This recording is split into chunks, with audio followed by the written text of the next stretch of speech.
Sveiki visi! Labai malonu visus jūs matyti, prisijungusi šiandien į SEB verslo augimo programą, kuri yra skirta smulkiam ir vidutiniam Lietuvos verslui. Iš praktikos pastebėjome, kad verslo augimas nebūtinai yra susijęs su didelėmis investicijomis. Todėl jau 6. kartą, vykdydami šią programą kartu su savo partneriais, įvairių sričių ekspertais, lektoriais, programos dalyviais, būtent ir ieškome tokių galimybių augti. Kai yra kuriamos inovacijos, yra pasitelkiami naujausi šiuolaikiniai sprendimai verslo plėtrai. Džiaugiuosi, kad šiais metais į SEB verslo augimo programą mes galėjome pakviesti net 14 atrinktų įmonių, kurios 4 mėnesius per programos laikotarpį kartu su tarptautiniais ir Lietuvos ekspertais bei mentoriais išsigrynins savo inovatyvios idėjos konceptą. Atsirinks tikslinės klientų grupės, ruošis rinkodaros planą paslaugos pristatymų rinkai, susikurs strateginį veiksmų planą pardavimų ir išsikelto tikslo augti net ne keliais procentais, o keliais kartais pasiekimai. O toms įmonėms, kurios šiais metais nepateko į augimo programą kaip dalyvės, arba tų įmonių atstovams, kurie dar neturi išsigryninę inovatyvios savo verslo idėjos, žinių ir praktinių patarimų pasisemti kviečiu kas 2 savaites vyksiančiuose net 6 seminaruose įvairiomis temomis. Jų transliaciją stebėkite naujienų portale 15 minučių. Na, o tam, kad prisiminti būtų paprasčiau, kada ir kokiomis temomis jūs galėsite sužinoti naujienas, skatinu sektis Facebook portale SEB Lietuvoje paskyrą. Joje jūs rasite tiek viešų seminarų įrašus, tiek ir pakvietimus į artėjančius programų seminarus. Na, o šiandien yra pirmasis SEB verslo augimo programos seminaras. Ir kadangi nei vienas verslas neišgyvena be klientų, ir net ir pati inovatyviausia idėja yra verta tik tai tiek, kiek klientai yra pasiruošę už ją mokėti, tai šią programą nutarėme pradėti tema, kaip suprasti klientų poreikius ir pozicionuoti inovaciją. Tai yra ypač aktualu sparčiai besikeičiančiame pasaulyje, kai klientų lūkesčiai ir norai keičiasi taipogi greitai. Šią temą pagvildenti ir naujausiamis įžvalgomis bei metodais pasidalinti su jumis pakvietėme naujosios kartos inovacijų ir antreprenerystės ekspertą Slavo Tuleya. Jis per pastaruosius 7 metus gyveno net 7 šalyse. Jose padėjo įvairių sektorių bendrovėms pritaikyti šiuolaikinės metodikas, sukurti vidinės inovacijų laboratorijas. Ir jos tapo tų verslų plėtros varikliais. Ekspertas akcentuoja, kad įmonės, kurios nežino, kur ir kokias inovacijas galėtų taikyti, jos visada rizikuoja išleisti pinigus be apčiuopiamų rezultatų, arba yra dar blogiau, skiria per daug laiko ir dėmesio nesvarbiems dalykams. Todėl tada nublanksta jų pagrindinio pasiūlymo klientams pranašumai. Bet pasidalinti naujausiais praktiniais patarimais, kaipgi reikėtų išsiaiškinti, ko reikia ir kaip tai pateikti jūsų klientams, kviečiu Slavo Tuleya. So, welcome Slavo to SEB Growth Program. The floor is yours. Thank you very much for the introduction and good morning to everyone. I hope you are all excited for this upcoming 1.5 hours where we will be speaking a lot about innovations. Why is it important to speak to our customers? Why is it important to validate new ideas and new concepts? As already introduced, my name is Slavo. And why am I here? You might be wondering, why is this guy from Slovakia coming over to speak to us? What is he going to tell us about running small and medium-sized businesses? What is he going to tell us about innovation? I work in 2 positions. The first position is an innovation studio, Kaip, where we work a lot with medium-sized companies. We also work a lot with corporates, and we help them come up with new ways on how to do business, how to do new products, how to do new services, how to launch these new products and services, and how to launch them successfully. Because what we see quite often and what companies face quite often is that they invest a lot of money. So we put a lot of resources into something, we keep it hidden for 1 or 2 years, we develop it as a secret project, and then we launch it and we see that no one is responding, no one is buying, no one is giving us money for our service. And this is what we solve at Kaip. We bring a methodology and we do this whole process of design thinking where we help companies to do it in an efficient way, to do it in a way where it's focused on customers. But I will tell a bit more about that.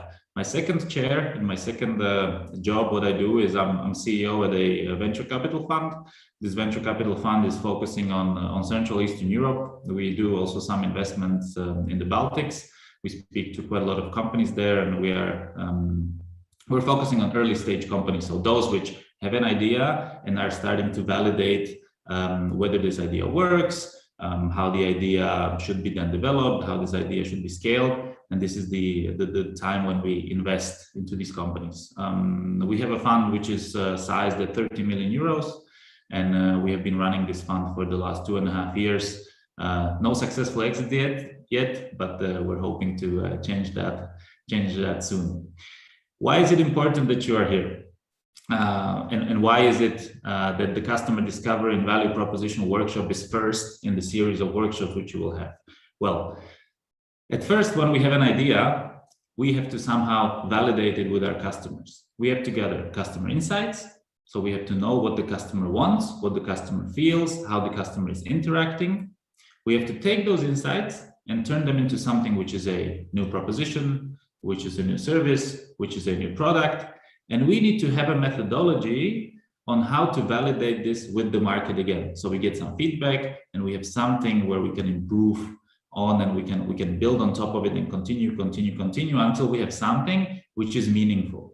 I know that all of you are running businesses, and I know that all of you are eager to come up with something new, come up with something which will boost your growth. And this workshop is something that will show you a methodology on how to actually do this step by step in a efficient manner, in a manner where a methodology is followed, and in a manner where you use a methodology which has been proven multiple times that it works, or it at least gives you a higher chance of success. So, you might be thinking that I have been running a company for quite some time and I am stuck in some stage where I'm thinking about doing something new, but I don't really know how to, or I'm trying to implement some kind of an innovation, but I'm not sure how to do it, or whether it will work out, whether I should invest a lot of money into it, whether I should invest a lot of resources into it. And these are all the questions which I will try to answer during our lecture today. And we will do a kind of storytelling approach where we go step by step and we explore all the different parts, starting from speaking to the customer all the way to having something in the market which is launched and which is generating some new revenue. So moving on, the agenda for today, I split it into 3 parts. We have about 80 minutes left, and we will be going through these 3 parts. So as I said initially, we want to explore a little bit why is it important to think about our clients, because a lot of ideas have been created in the office, at the desk. Managers sit down and they come up with ideas such as maybe we should have an app for our clients, or maybe we should do this, or maybe we should do that. But the success rate of these new ideas is usually pretty poor when the idea is made in the office and not in the field with the customers. So this is what I want to focus on in the first part, where we will speak a little about how to what stands to take when speaking to our clients, and how valuable speaking to our clients actually is. Second part, we will look at how to retrieve these interesting insights, because customers are quite often like an onion. You have to peel the sides step by step in order to come to some interesting insights. So this will be whole second part, which will focus on how to actually take these interesting insights out from the customers and how to gather them into something which is valuable and which is actionable for us to use. The third part will focus on the stage when we already know our customers, we already spoke to them, and we have some interesting insights. And now we have to take all of this interesting information and we have to package it into a proposition. Proposition, if this is a word or this is a concept which you don't know yet, proposition is something like a business offer. So what is it that I am offering? What is the problem that I am solving with the solution? And then we have an interesting canvas which makes it easy for us to formulate it in a way that it's easy to understand, and that we solve all the important parts of forming a proposition. So this is what awaits us today. But before we dive into that, I would like to start and illustrate this whole concept with a short story. We'll see if it's short. And this story will kind of guide us through this whole lecture which we have prepared today. And I will be using this example quite often to illustrate some of the concepts which I want you to show today, and some of the concepts which I want you to take home with you after this lecture. I'm pretty sure all of you know this company, quite a big one. They had a problem at some point. Although they are super efficient today, they are very good at gathering customer insights. They're very good at understanding how consumers use the products which they offer, and they also understand very well the way that they want to consume it. So that's why they are very efficient with these new ordering machines, where you don't need to speak to a member of staff. You just select your purchase on one of these touch screens, or they are very efficient with the ordering system through their drive-in service. They long time ago, about 15 years ago, they tried to innovate their milkshake product. All of you know this, the milkshake. The milkshake product had some parameters, and they wanted to improve it. So they thought, okay, maybe it would make sense that we go out and start speaking to our customers, and we ask them how we could make the milkshake better, and maybe that will be something that will drive our sales up. What they wanted to do ultimately, they wanted to increase the revenue which they are generating with milkshakes. So they started speaking to the customers, and they asked them, okay, how do you like the milkshake? You know, what would you do better? Would you make it bigger? Would you make it smaller? Would you make it in a different color? Blah, blah, blah, blah, blah. Customers told them something. They changed the product in that way. And what happened? Well, no increase in sales. There was no impact of these changes on the sales performance on the milkshake as such.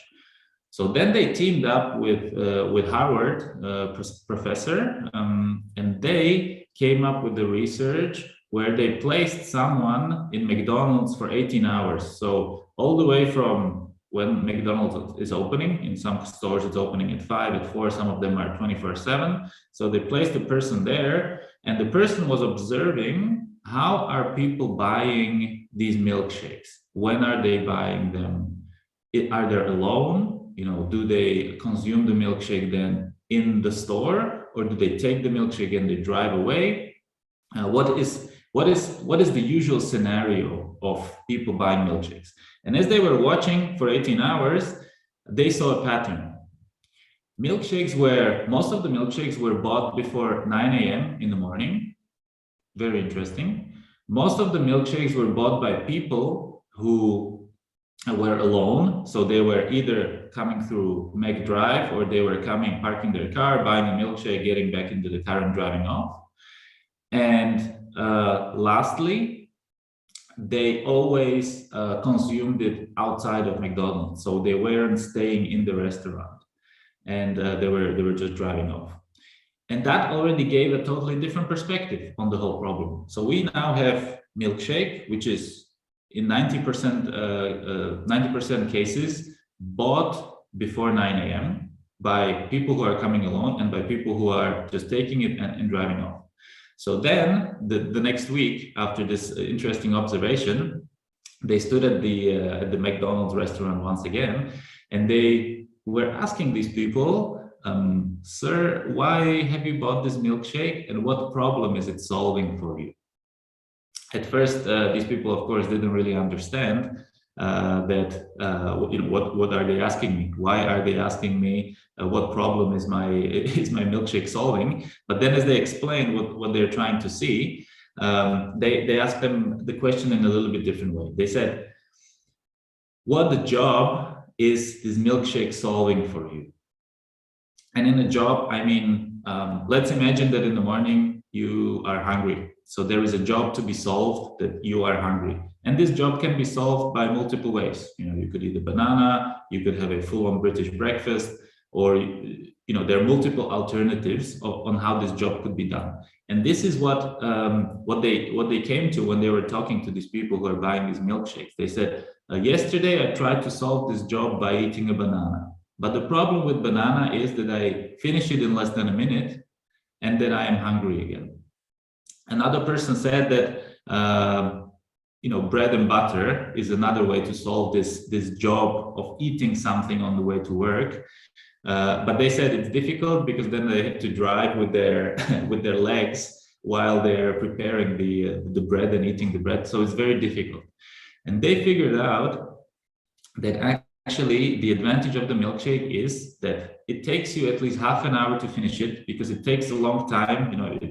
It's kind of cold and the viscosity of it is very low. So it's kind of difficult to suck it through the straw, and it takes a long time. So as they were speaking to these people, they found out that the job that the milkshake is actually fulfilling is the replacement of a breakfast, but it's not a breakfast which I eat quickly, but it's something which I eat while I'm driving to work. And of course, this research was done in the US, where the average commuting time was about an hour. So they have something that they can consume for at least half an hour, and there is enough energy that they can last until 10 or 11. So this was very interesting outcome of this whole research. And this is what I wanted to illustrate, that we have to start thinking in terms of jobs. So what is it that our customers want to achieve, and how can we serve them better? And there are always alternatives. So if I am hungry in the morning, I have multiple different scenarios that I can go through, or multiple different options which I can use in order to solve this problem for me.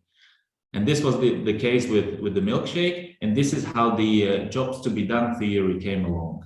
So thinking about what is my customer trying to achieve, and how they are achieving it by hiring what product or what service to do the job. So in the morning, when I was coming to the office to do this lecture, I had a job to be done, and that was how to get from my home to my office. Okay, and I had multiple options. I could hire a cab, I could ask a friend to drive me, or I could just drive my car. Okay, so that's giving me multiple options. And when we start thinking in this theory of jobs to be done, it kind of opens up this whole spectrum of different type of thinking, of not us pushing some idea like McDonald's did at the beginning. They thought, okay, if we just improve the milkshake, people will start buying it. But no, they had to approach the milkshake by understanding the customer and then showing it as the ultimate tool of when you're hungry in the morning and you need to drive to work. So which is something which you can consume while you're driving. It's easy to consume and it takes a long time. So it kind of makes you full. One interesting thing from the milkshake research, when they were speaking to one person, they said that they hire a Snickers bar for this job which they have in the morning, but they just feel so guilty of eating a Snickers bar before 9 a.m. So they thought this milkshake, it sounds a little bit more healthy and it takes a longer time to eat. So that's why it's a better proposition to have a milkshake. So, and as I was saying, in the jobs to be done theory, we are hiring products or services to do some kind of a job which we need to achieve. And try to think of this in your sense, in your company. So what are the products and services that your customers are hiring you to do? And maybe also think of what are the possible alternatives that they could select. So what was their thinking when they decided to select the solution which you are proposing? Okay, because the McDonald's example showed us that if we just asked people what they wanted, they would have asked us for faster horses. This was the famous quote of Henry Ford in the beginning of 20th century when they started making the Ford Model T. You cannot just walk up to people and say, okay, how should I do this better?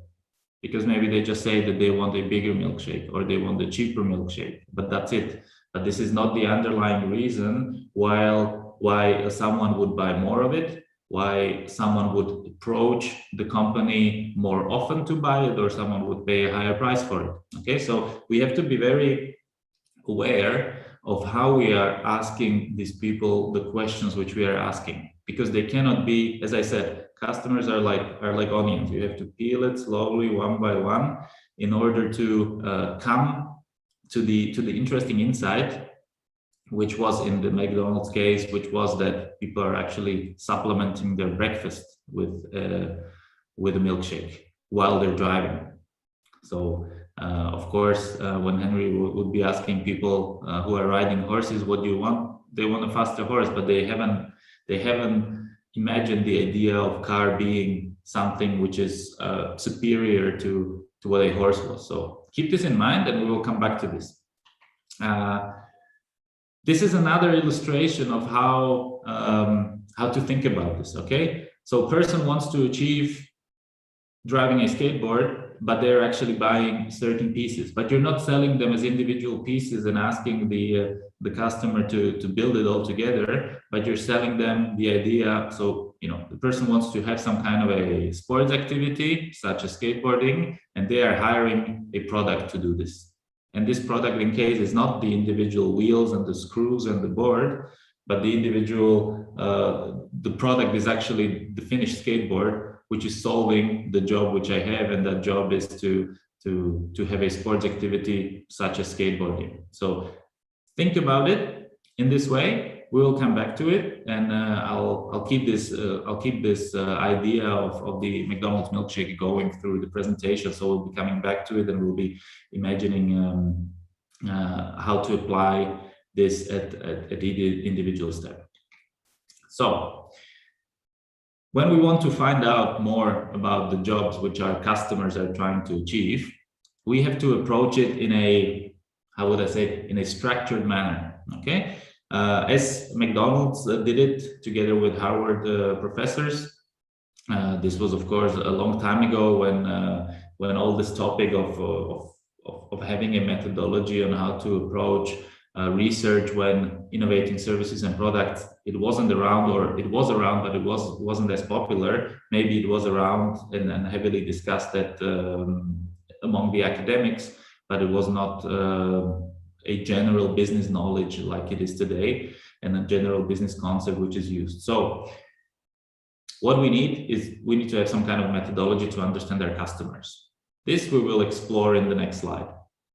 Then we need to have some customers that we need to speak to. You know, we have to get them, and this seems like a small problem, but when we do these exercises quite often with corporates, they don't really want to speak to customers. So that's why I added the third part. You need to have courage to go out and speak to customers, gather insights, and also you need to have courage to do something about it. So to do something about the fact that that they are there, that you're speaking to them, that you're getting insights, and that you're turning it into some actionable results. So let's start with the methodology. Okay.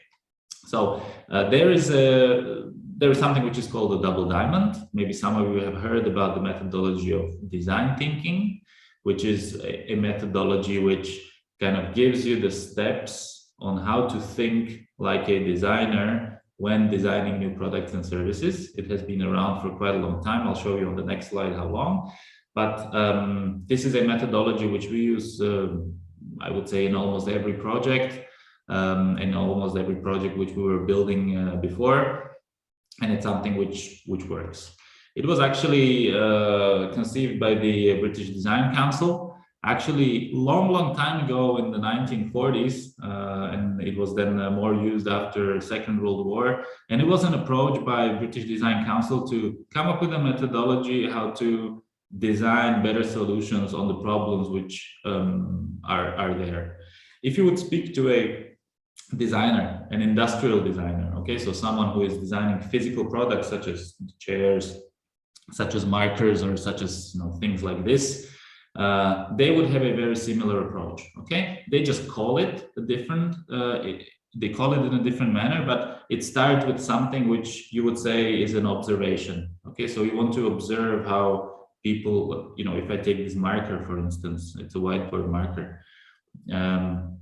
They would start with an observation phase. So they would be looking at how are people using the current markers, because if I want to design a better marker, I need to see how people are using it today, and maybe what are the challenges which they have with digital. Maybe it lasts for a short time, or maybe it's not even. So when you're drawing with it, it doesn't give you this clean line.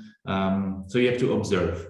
And then once you have an idea of how you would design something better, you have some interesting insights, well, then you design a new type of marker. And maybe your insight was that black is not good enough, so you design a green marker, which has a totally different design.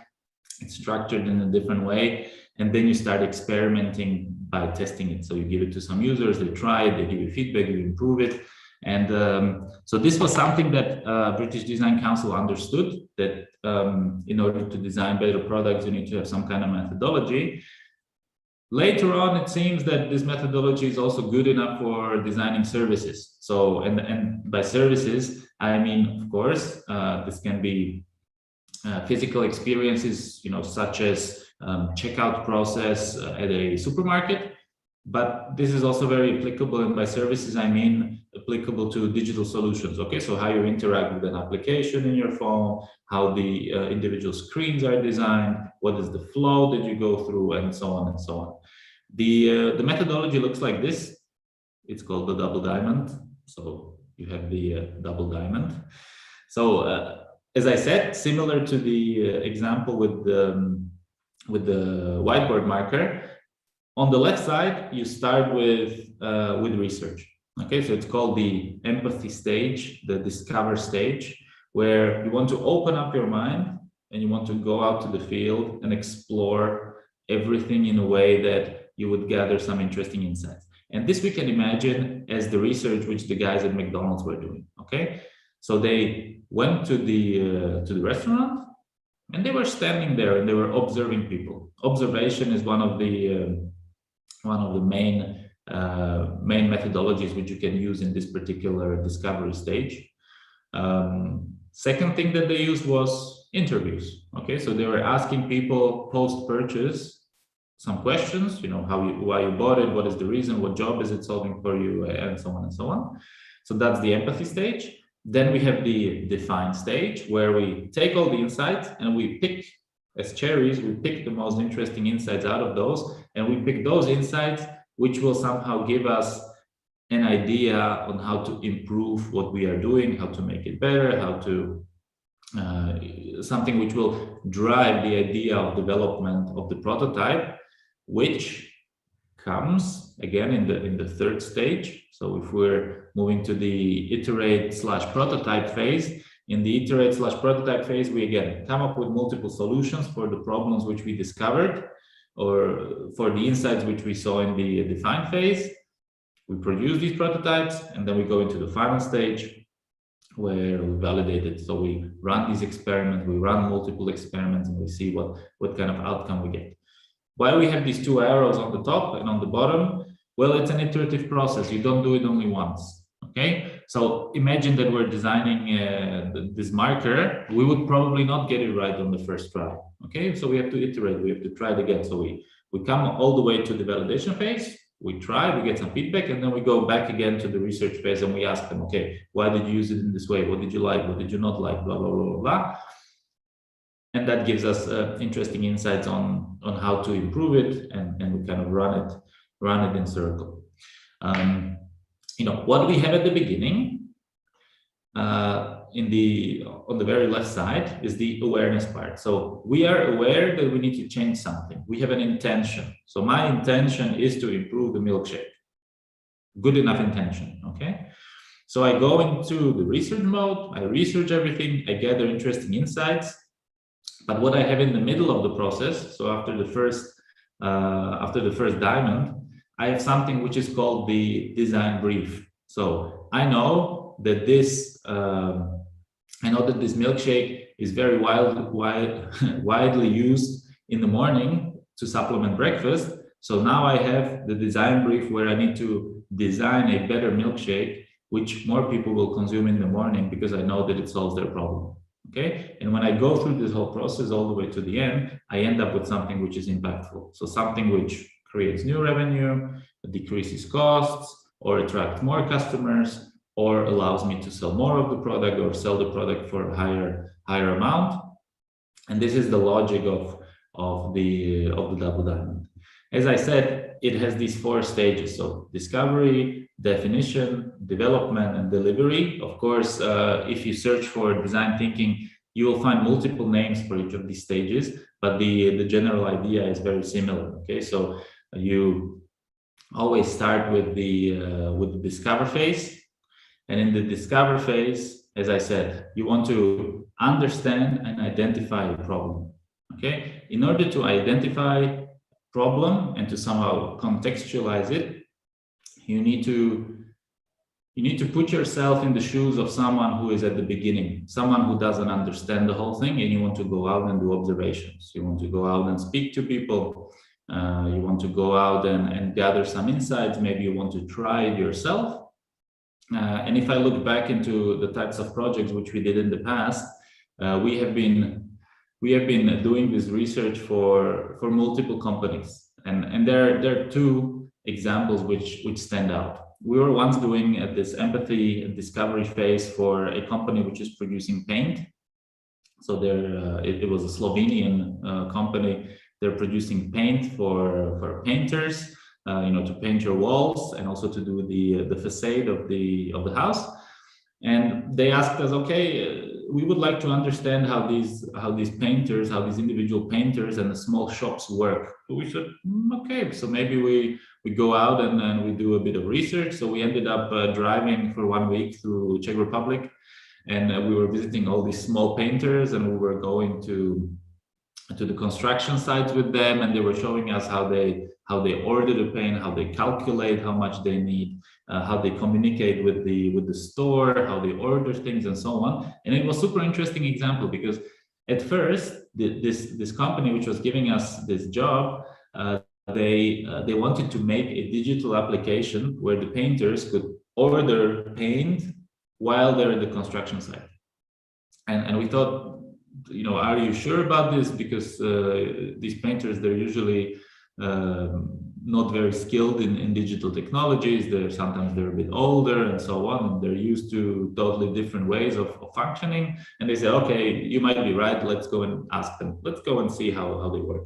And this was very, very interesting and insightful, because the reason why they were working with this particular company was because it was so old-fashioned. It was old-fashioned in a way that they could just dial up someone and say, okay, I need 15 kilos of this, 25 kilos of this, and I need it delivered there.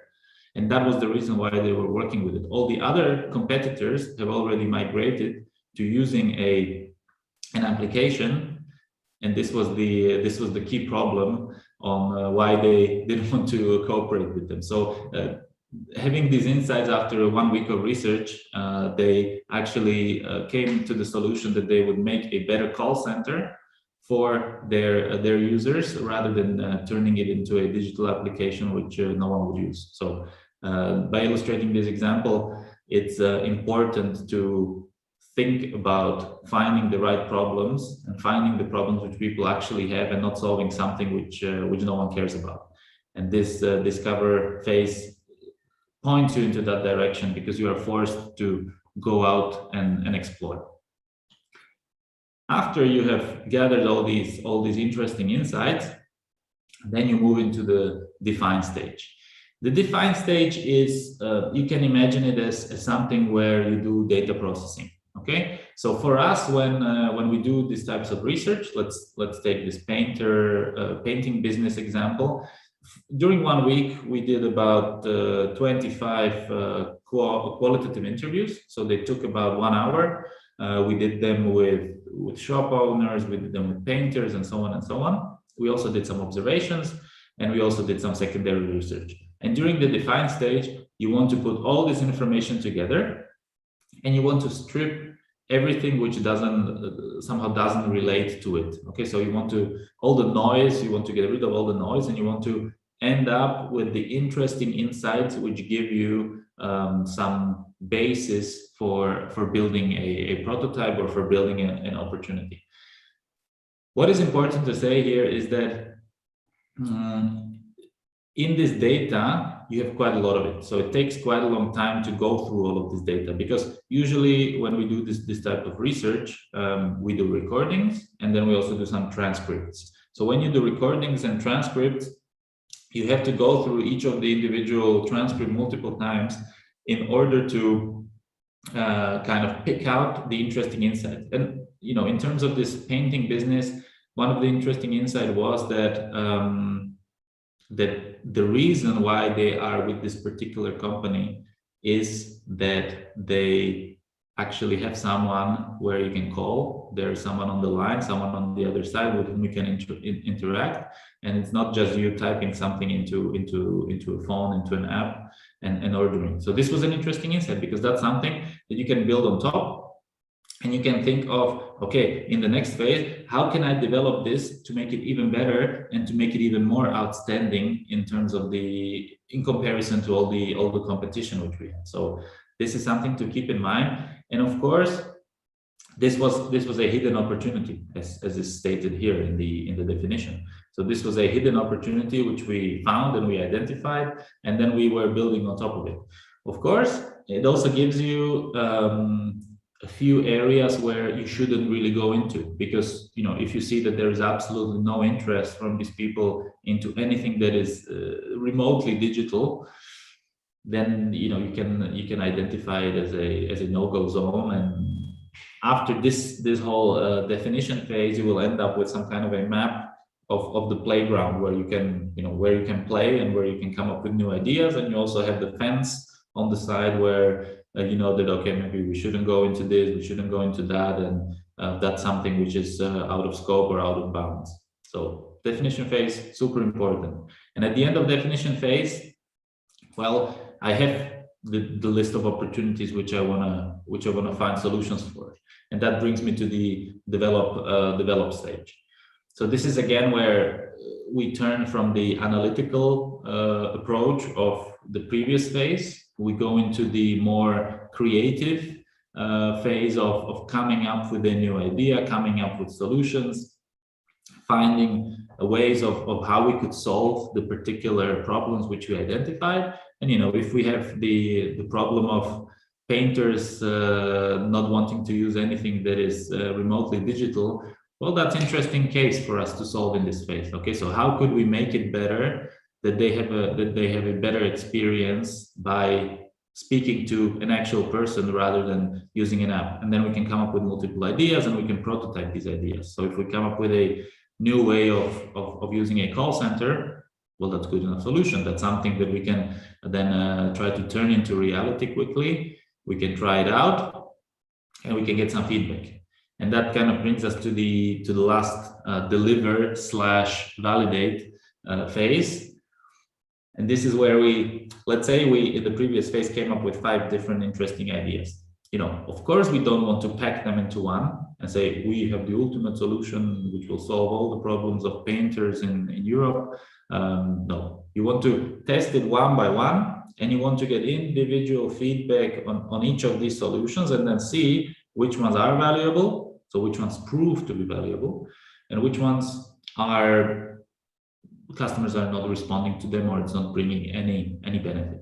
And you want to do this whole process multiple times, because if I first come up with 5 ideas which I want to test, I make small prototypes, I test them out with a few customers, I get some feedback, and I see, okay, 3 of them are not worth anything, but there are 2 where we gathered interesting information and we can improve them. So we go back again in the process, we think of it a little bit more, we come up with some more ideas, maybe we ask a few more people about some music pattern, or we ask them about how they interacted with it, what they liked, what they didn't like, maybe what their friends thought about it, and so on.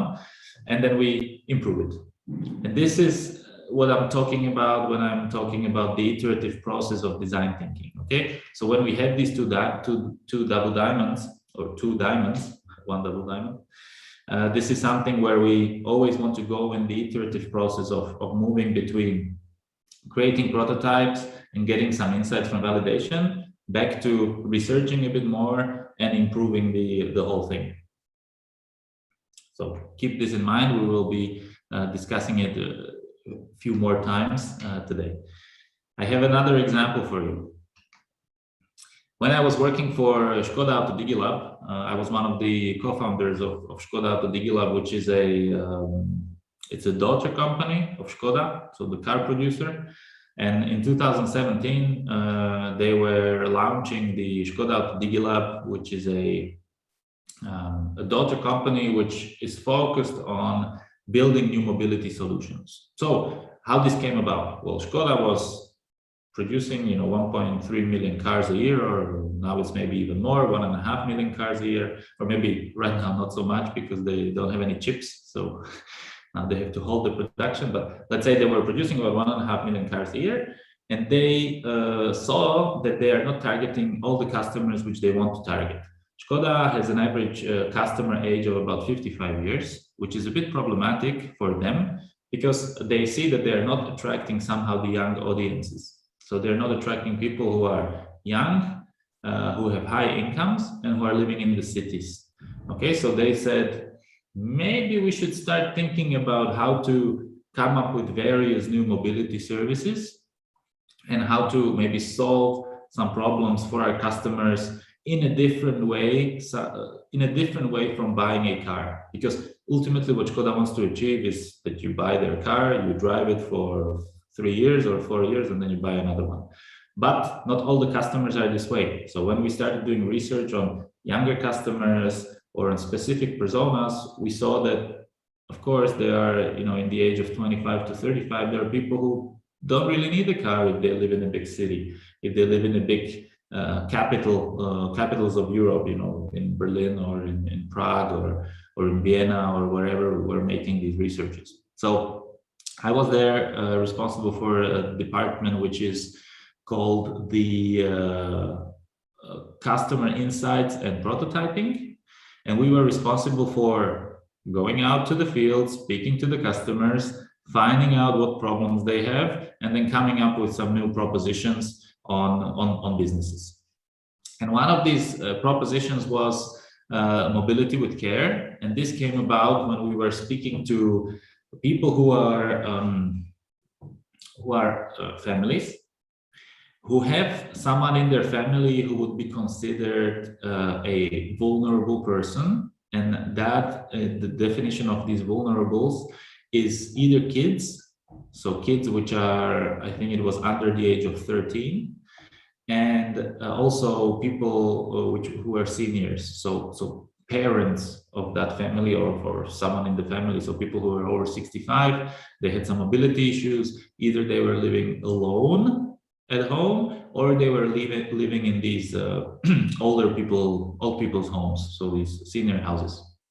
And there were some insights that these people have troubles when they want to do their daily chores, and taxis are not ideal for them because taxi only gives you the mobility from the sidewalk all the way to a sidewalk.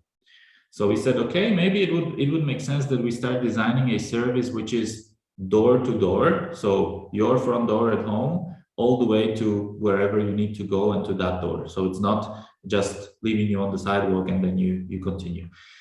So we thought, okay, maybe it's time to prototype the solution. And we prototyped it in a way that it was focused on two groups. One group was kids, so driving kids to school, and then maybe also supplementing a little bit of the care element. So when I drive the kids from school to home and I need to take care of them for another 1 hour before parents arrive, this is something that we would be doing. So it was a mix of care service together with a mobility service. And the second persona which we were focusing on, this was the seniors, so the elderly people who were at home, and their typical use case was when they needed to go out to do some shopping, so shopping, grocery shopping, and of course visiting the doctor. This was very often the case, and this was either between people who are living alone at home or people who are also living in these older people's homes. And we took a very iterative process because we said, okay, let's do a prototype of the service. Let's try these multiple target segments. So we took actually only 4 cars in Munich, in Germany. We took 4 Škoda cars and we found some drivers, and we started to experiment with this. Okay, it was quite cheap at the beginning. I think we spent a few tens of thousands of euros. So for a company such as Škoda, this is nothing.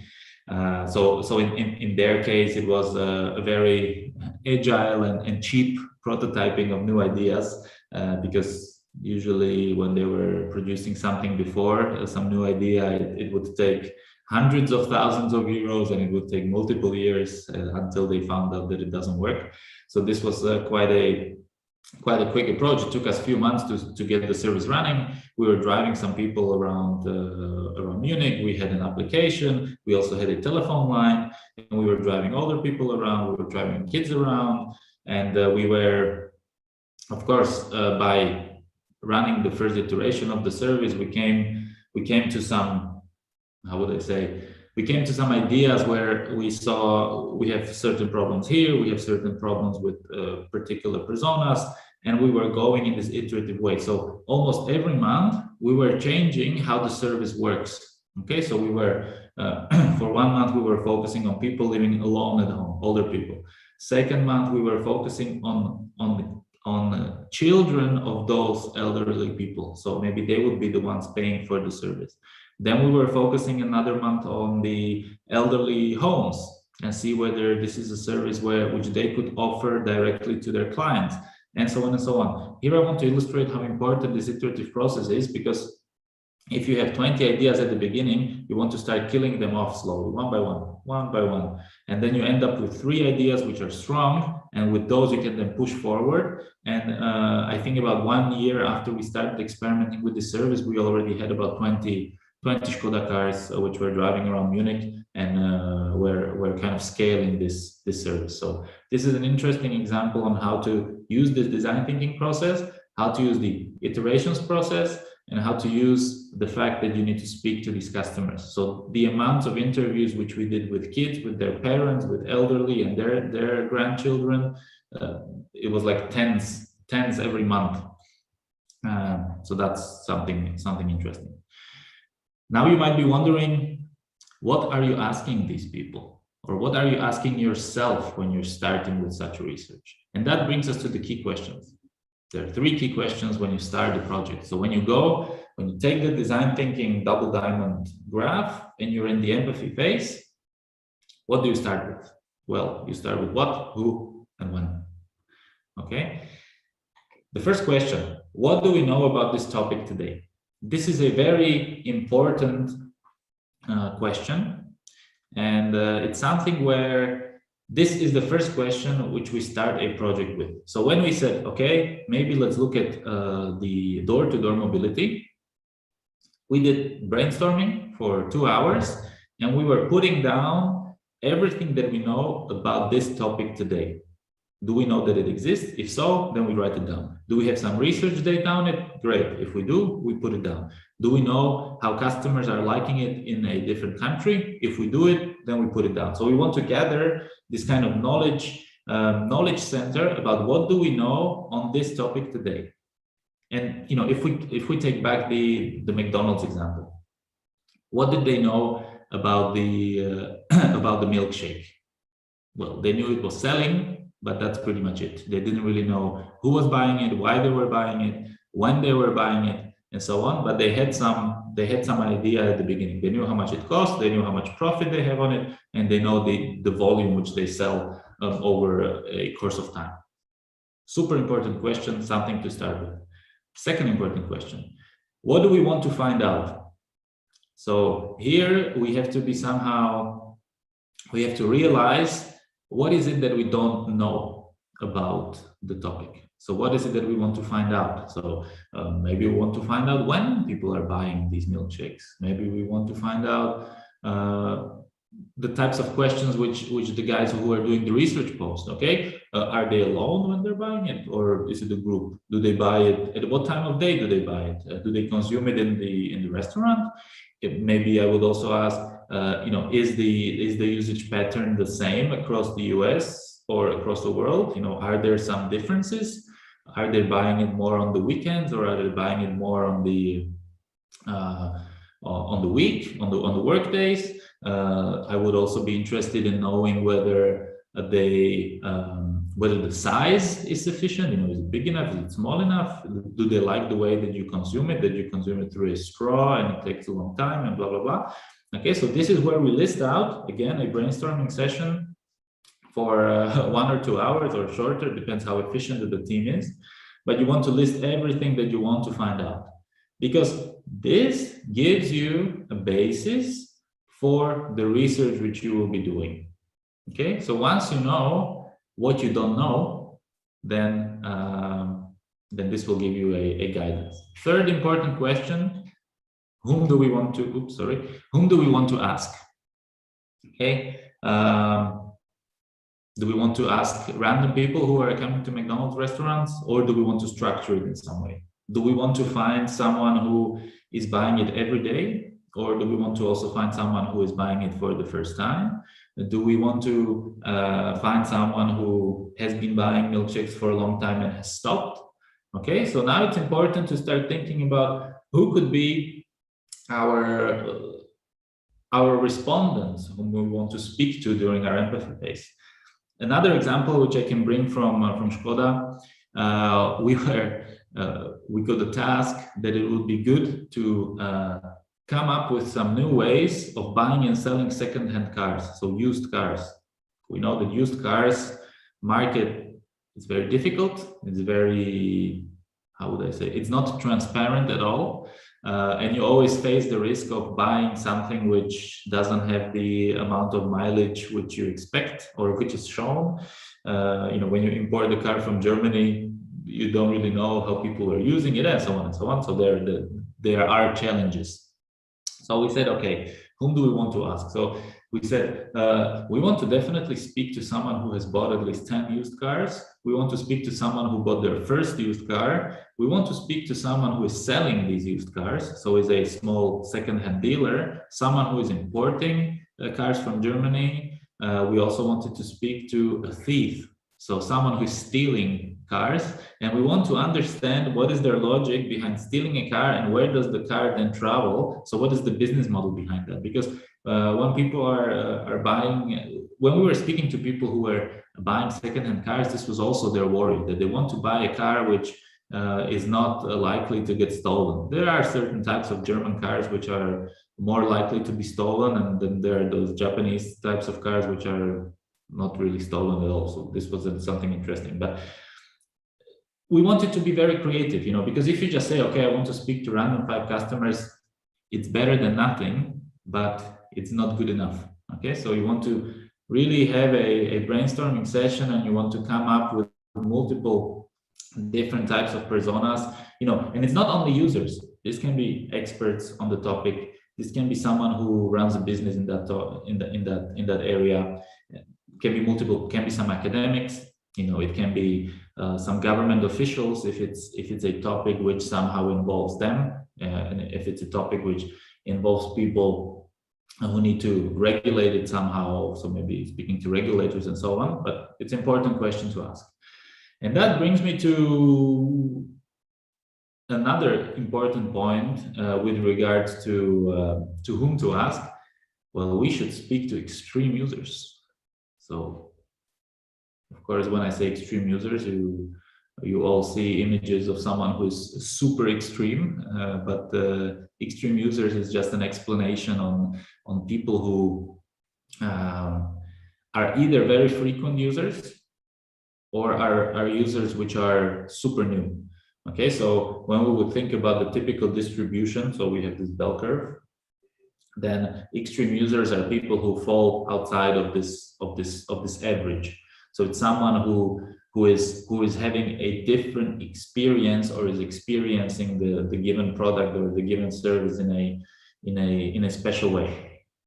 Okay, so the extreme users are the ones which will usually give you the most interesting insights, and this also works from our experience that extreme users are the ones which I am most happy to speak to, because the average user is an average user, but someone who is experiencing it for the first time, they always have their eyes open.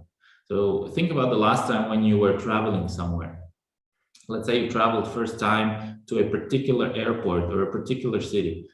you have beginner's eyes. This is called beginner's eyes. You are there for the first time, you're experiencing something for the first time, and you have your eyes open and you look at all the experiences, everything that you see, everything is new, and you're comparing it to whatever you have been experiencing before. So you're comparing it to different airports before, and you're seeing how these things work, and you are more aware of what is different.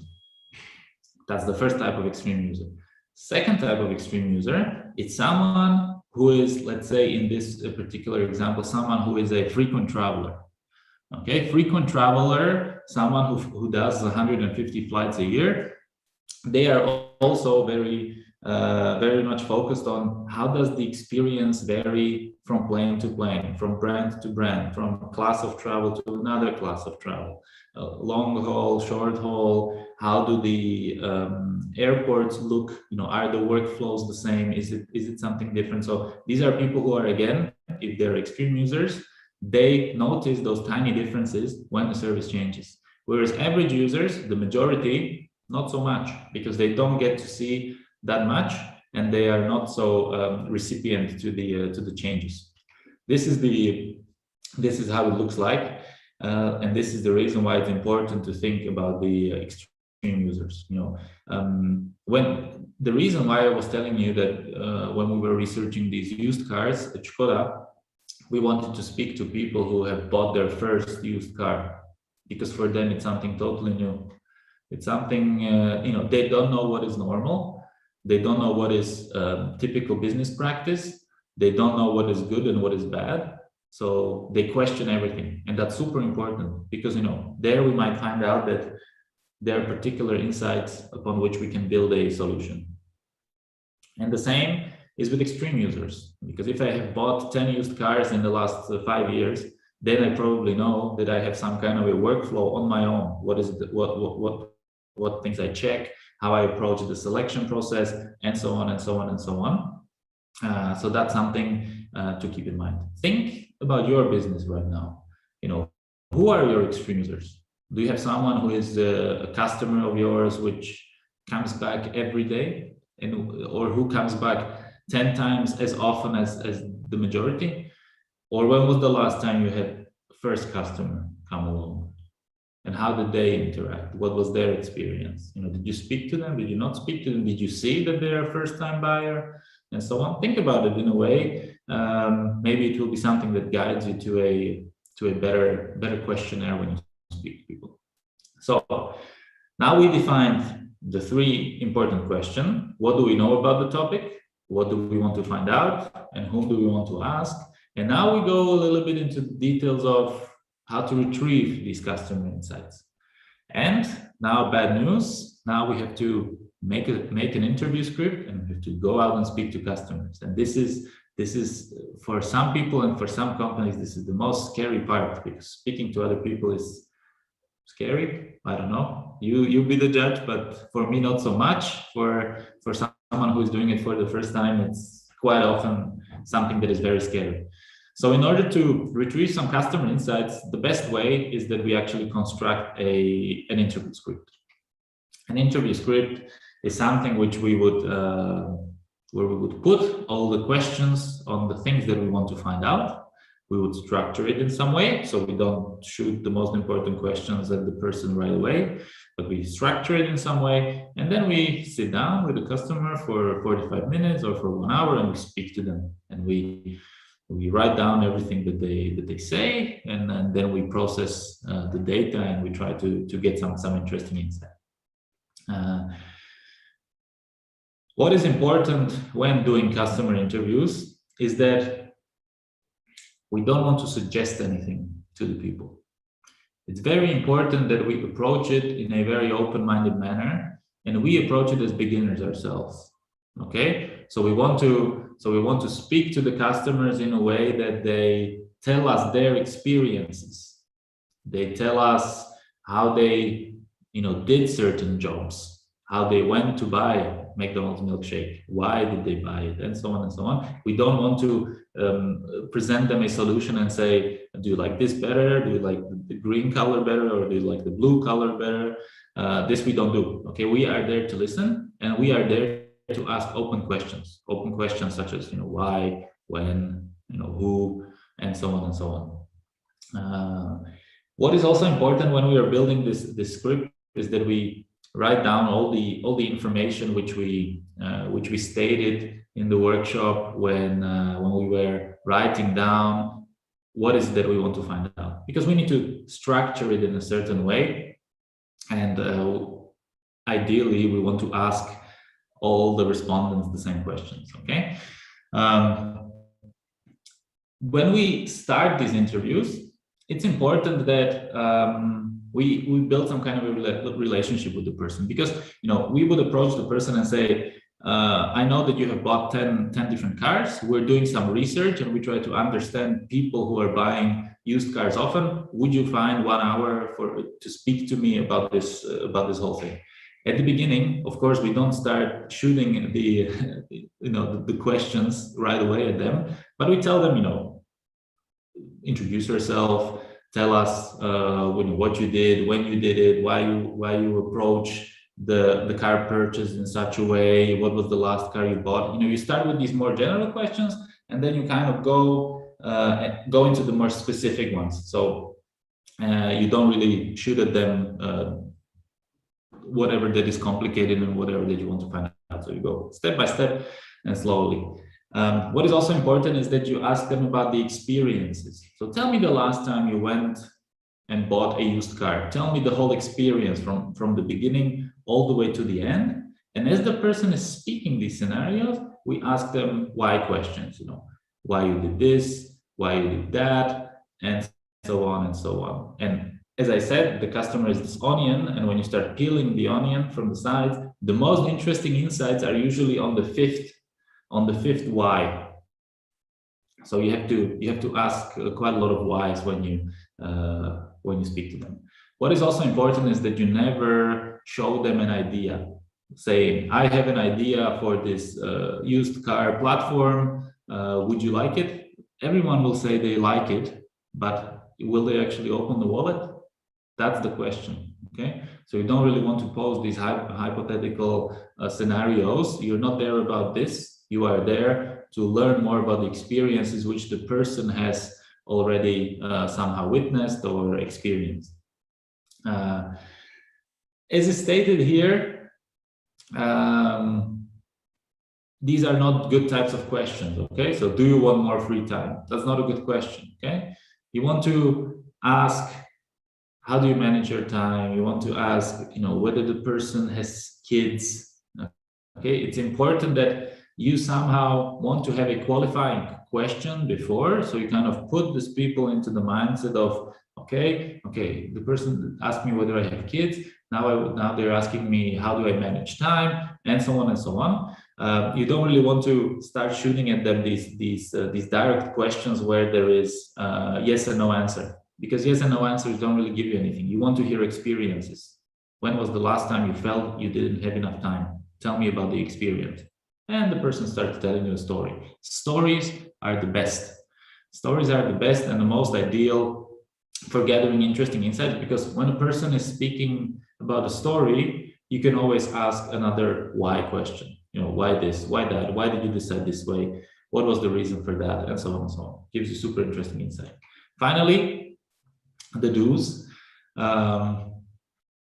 You have to make sure that the person is somehow fitting the scenario which you're trying to explore. Okay, so when you were mapping at the beginning, whom do you want to speak to? The more detailed you make it, the better, and the more detailed you actually make the recruiting of the people, the better outcomes you will have, because the person fits. Okay, so an example, we were doing quite a lot of research about utility companies, so companies who are supplying you energy. And there we had the biggest challenge for us was to speak to someone who is making the decision at home, because you'd select your energy or electricity company. For us, it was super interesting to see how people are actually deciding about this, because on the contract, there is one person usually. But the decision process is not taken by this one person, and it's sometimes taken among the partners living together or among the family. And this was very interesting for us to see how to speak to someone who is deciding, and then we ended up speaking to multiple family members because everyone has a different approach to it, everyone has a different idea about it, and so on. So think about who is the actual person that you want to speak to and who will give you this interesting insights. Second point, it's always important to ask about this past behavior. So as I was saying, we want to ask people about their experiences. We want to ask people about the actual things that happened to them and the actual stories. Finally, open questions, super important. Who, what, why. We don't really want these yes and no answers. We want stories in the end, because stories give us substance and stories give us insights.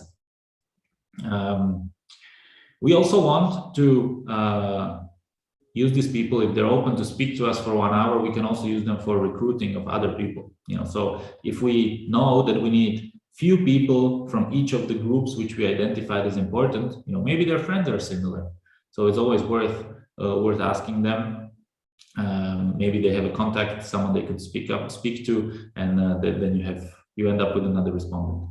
What is also important, when you're doing interviews, don't do it with people whom you know, because there's already this kind of, the research will not be done in a proper way when you're speaking to someone whom you know, when you're speaking to someone who is maybe your family member, when you're speaking to someone who is your friend. If you have this case, have your colleagues do the interview. Have someone who doesn't know the person do the interview. Final tip, what we usually do when we do these interviews is we have two people. So one who is asking the questions, and this person is only asking the question, focusing on the script, and then the other person is doing the recording. So they're recording everything that they said, and they're dropping down the interesting points. Now you might be wondering, how do you capture all these interesting insights? So the person is speaking, they're telling you these interesting stories, and you're like, what is important, what is not important? Well, there is a tool how you can structure all the information which you're receiving, and how you can structure them in a way that it will be then easier for you to then take these insights and turn them into something actionable. Okay. What is important to start with is to start this research with open mind. Okay, so you don't want to give yourself some preconceived ideas which you might have on your own. You don't want to limit yourself. Okay, so you want to be very open when you're doing this research, and then you are taking what the customers have told you and not what you are thinking, because this is the typical illness or typical problem which corporate innovations have quite often. We think for the customers, and that's bad, because if we start thinking for our customers, we're not moving anywhere, and we're just making some roadblocks for ourselves that maybe later on we will find out that this is actually what they wanted, and the truth is not what we think, but the truth is what the customer thinks, because in the end the customer is opening the wallet and paying for the service or product. So let's not limit ourselves with ideas on what we think about the solution. So what is the empathy map? Empathy map is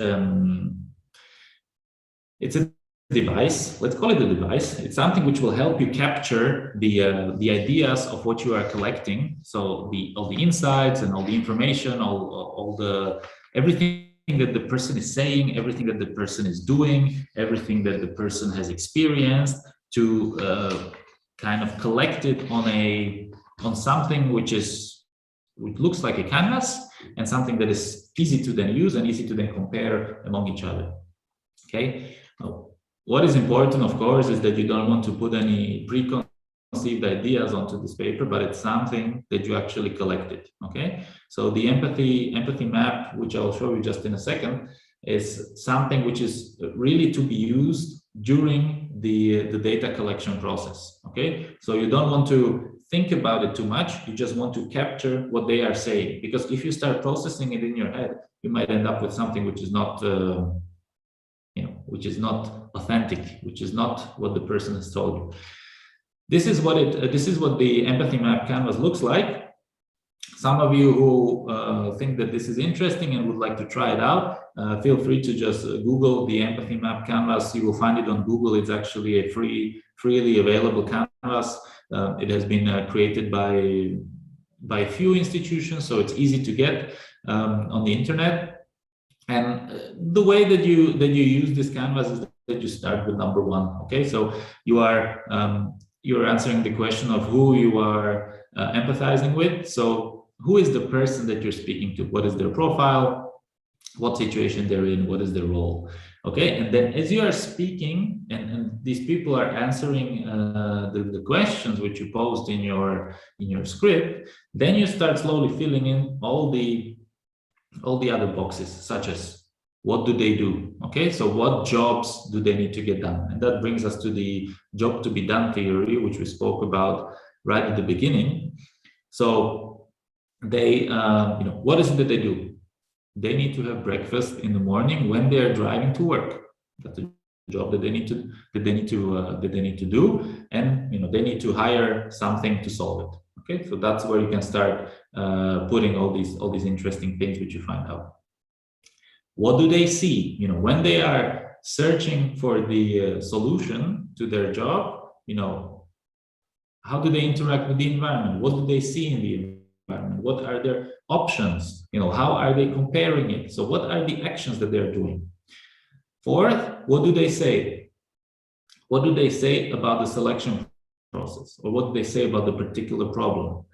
What do they do? Okay, so do they go every morning to McDonald's, or do they is there a pattern of solving this problem different every day, or does it somehow change? Okay, so in this part we capture what do they do, and then in the sixth box on the very left is what do they hear from friends? And these are also good questions. When you ask people, did you speak to your family about this problem? What is their suggestion? How you should solve this? And so on and so on. Okay, so this kind of gives you, I would say, a 360 approach to capturing all the information that the respondents will tell you and that they will share with you. And of course, in the middle, the most important thing, which is then also used when building a proposition, you want to capture what are the pains. So the pain of having bread and butter and eating it while driving is obvious. Okay, it's not very safe, and you have to know how to drive with your legs instead of driving purely with your hands. Okay, gains, on the other hand, what makes them very happy? Okay, and again, in terms of the milkshake theory, was that they were happy that it takes them 20 to 30 minutes to consume a milkshake because they have something to do while they're driving, and they don't become hungry so quickly as compared to a banana. Okay, so that's a gain. That in this case, it took a long time. So empathy map canvas, something very important, something to keep in mind. And if you want to try on your own, feel free to download this and play around with it. Speak to someone, speak to a friend, and try to fill it in. Maybe before you start using it, get to know how to use this canvas. I will not go into the details of how to use it step by step, but I mean, it's pretty self-explanatory, although it looks a bit complex, but there is nothing to worry about. So coming back to where we are actually standing. So what we're trying to do is we're trying to discover a customer, we're trying to discover a problem. So we need to understand the customer problems, needs, and context. So let's imagine that this is something that we already have, because right from the beginning, we spoke about the jobs to be done theory. We spoke about the design thinking process, and the design thinking process is telling us how to structure our way in insights finding, how to create a script, what are the best practices for doing an interview, what are the do's, what are the don'ts. We also spoke about how to capture the interesting insights on the empathy map canvas. And we also spoke about how does it all relate to each other, and that it's important that you kind of do it in an iterative process. Okay, so let's imagine that we are right now at the stage where we finished the first diamond out of the 2 diamonds, and we have some interesting insights. So we know that this needs to be solved, And now we need to move into the final part, which is build and de-risk. Okay, so we need to move into the part where we are coming up with these new ideas and we're testing them somehow.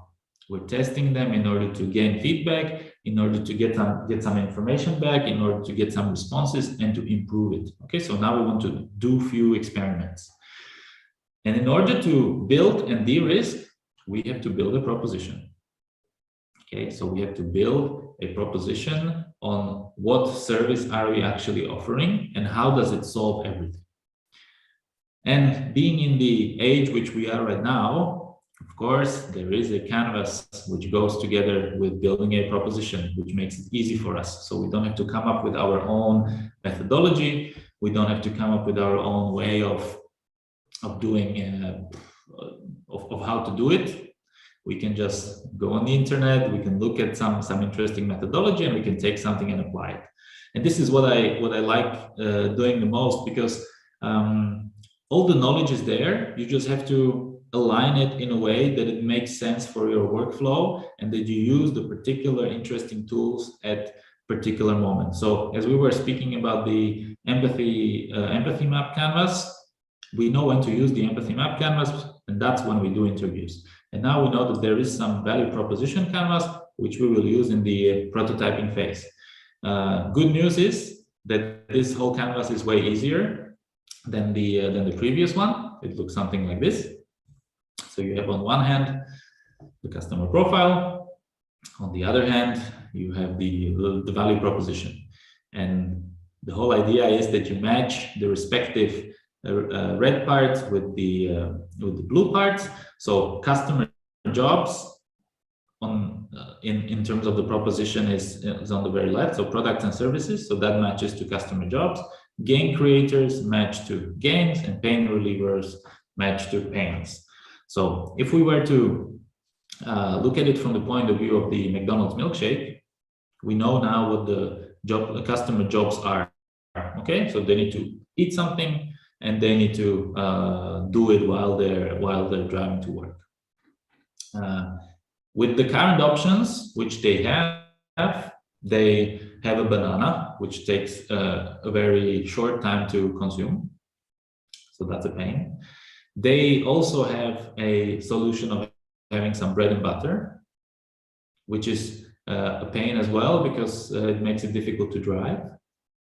They have Snickers bars, which solve the problem, but the customers don't really feel good when they're eating Snickers bars at 8 o'clock in the morning, so they feel guilty. And they know that if they had something which would make them happy, it would be something which takes a little bit longer for them to eat, and it also fills them up so much that they are not hungry before lunch. Okay. And if we then translate the milkshake into a value proposition, then we would answer the pain by saying the pain reliever is that it's easy to drive with a milkshake because you hold it in your hand and you kind of suck it through a straw. Again, another game creator is that it takes a long time to finish. Another game creator is that it kind of fills you up, so you are not hungry right away. And that shows you the logic of what is it that the customers are trying to achieve and what is the value proposition at the end. Okay, so the product or service is a milkshake, and it has some clear pain relievers and some game creators compared to the competition, which is a banana, bread and butter, and a Snickers bar. Okay. So this is how to think about the value proposition canvas. And it's also maybe a good time after this lecture that this is something that you try out on your own and you play around with it and maybe you fill it in for your company. Okay, so just to sum up, on the left side, on the customer profile, on the right side, the customer profile, we want to write a bit more detail about the gains. So the benefits and the pains, so the negative experiences that the customer has when solving a problem. And of course, and most importantly, write down the customer job. So what is that they're trying to solve? What is that they're trying to achieve? Then on the other hand, we have the value map. So we match it to each other. So gains we match to gain creators, and we show how our solution is making it better. Pains we match to pain relievers. So we show how the product or service somehow alleviates the customer pain points. And of course, we explain what the product or service is that is solving this problem and is solving the job for the client. Okay. Of course, as with everything in this scenario, everything is iterative. Okay. So we have to identify it on the paper at first, but then we have to start thinking about how to test it in the market and how to get some feedback on it in order to maybe improve the proposition, maybe change some parts of the proposition, and see how people are reacting to it. What is maybe important at this stage is that when we finish this lecture and you want to know more about value propositions, what usually helps is that when you Google best value propositions, best unique value propositions, or search for something like this, and there are websites which somehow gather the most interesting value propositions and how they are structured. Okay, how they explain the product or service, and how they somehow show the pain relievers and the gain creators. And we have to understand that this is a very iterative process, and it takes a long time until we arrive at the right one. And it also requires quite a lot of shifting back and forth, up and down, and trying it and getting some research data. Once we have this proposition and we say that we came up with a new product or a service, let's take the Škoda example with the mobility for care. Okay, so we have mobility with care.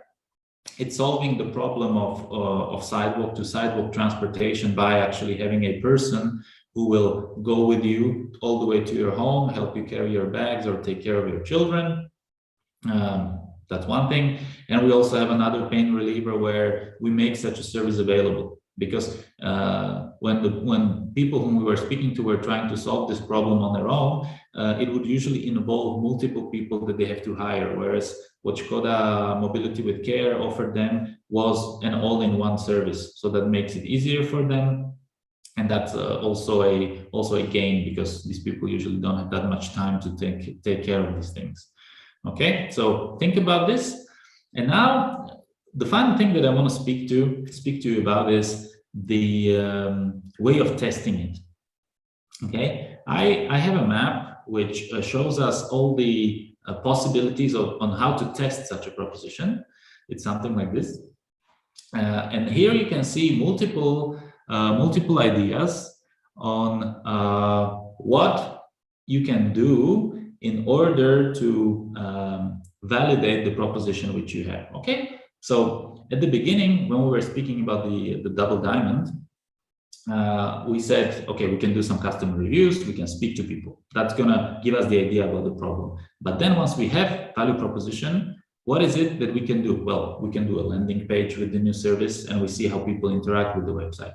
We can do some explainer videos, we can do some wireframes, we can do some pre-sales, we can do some solution interviews where we speak to people and we tell them we are working on this prototype, we need some feedback on it. Okay, so and you're already igniting some interest from the users, and they're giving you something back, and you see whether this is a good solution or it's a bad solution, whether we should proceed with it or whether we should not proceed with it. Of course, you can then take it one step further, and if you validate the proposition, you see that people are interested in a solution such as the one that you came up with. You can then move to the solution validation, and you can try to do a real prototype. Okay, something which will actually deliver the given service. And I totally suggest that you follow up on the Wizard of Oz MVP idea. This is an idea which tells you to fulfill a service and make it look like it's professional and automated and so on, but you do it manually on the back. And this is how we were doing the validations at the beginning with Škoda Care Driver, or the mobility with care, that in the app, we made it seem like it's all automated and it's connecting you to a driver and blah, blah, blah. But it was us in the back kind of calling up drivers and making arrangements and making it in a way that it looks automated. But it was good enough for us to see a validation, because we didn't have the money at that time to make it all automatic, and it would also take a lot of time. So we might be also wondering what are what could be the summary of ways how to test our solution. Well, as I said, we can in order to explore the problem in the market, we can do some surveys, we can collect some pre-orders, we can run a Facebook campaign to see how people are visiting our website, whether people are signing up to our newsletter, whether they are showing their interest in trying a demo. These are all the things you can fake, and these are all the things you can kind of have on your landing page in order to try these things. In order to explore the solution, you can also do some A/B testing of a website, A/B testing of a campaign, A/B testing of an offer, a physical offer in a store, A/B testing of something in the app. Also a possibility. What is important is that you collect a lot of data, because data will kind of give you the only points upon which you can make a decision. Okay, so whenever you're testing a new idea and you're collecting this data, you need to then have a way how to process this data. And it doesn't matter if it's during the design thinking process right at the beginning when you're doing qualitative interviews.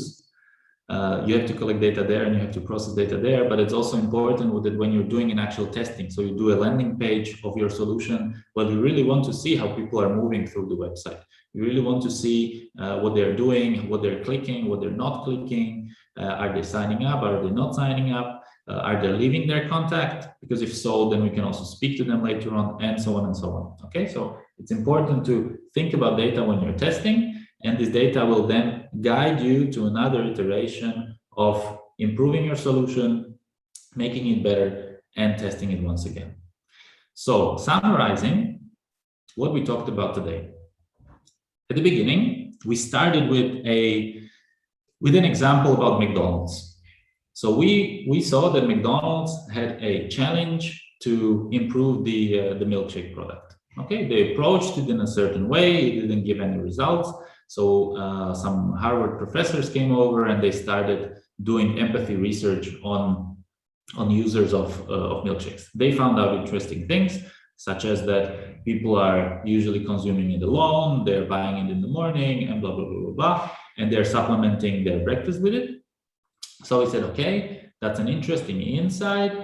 And then I show you the methodology on how to actually gather these insights. Okay, in order to gather interesting insights about jobs to be done, we have to understand the double diamond design thinking theory. Double diamond design thinking theory showed us that we have 4 stages. We have an empathy stage where we go out and speak to our customers or our audience, and we peel the onions and we get interesting insights. Then we define the interesting insights upon which we want to build solutions.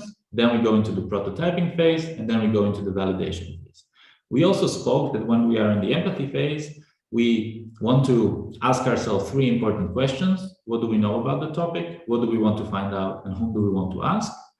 We spoke a bit briefly about how to construct an interview script. We spoke about extreme users. So who are the extreme users that we want to speak to? And then once we are speaking to them, we also discussed how we can capture all these ideas on the empathy map canvas. After the empathy map canvas, we have the interesting insights. So we did a bit of analysis. Then we move into building the solutions. And when building the solutions, we first start with a proposition. So we use the proposition canvas for that. And once we have the proposition, we want to go out to our customers and we want to test it, either through website, through interviews, through some fake offers, and so on, maybe Facebook ad campaigns. Once we gather data from that, we can then again run the cycle and improve the solution which we have, and we go step by step until we arrive at a solution which makes sense and which is bringing us money, which is bringing us customers, which is making our customers more happy, and so on and so on. I hope that this methodology was clear for you. I hope that it makes sense. Feel free to follow up on anything online. You will find a lot of resources. Feel free to find me on LinkedIn. My name is Slavo Tuleya, and I'll be happy to answer any questions which you might have in the future. Add me on LinkedIn. If you have any questions, speak to me. I'll try to answer as soon as possible. And I want to wish you good luck. I want to wish you good luck in terms of exploring new innovative ways how to do your business. Please have the courage and try new things, because only by trying new things you will make some progress and you will find something new. And I also hope that this whole series of workshops which are organized will give you this value, and you'll be able to move your business one step further. So thank you very much for your attention, and have a nice day.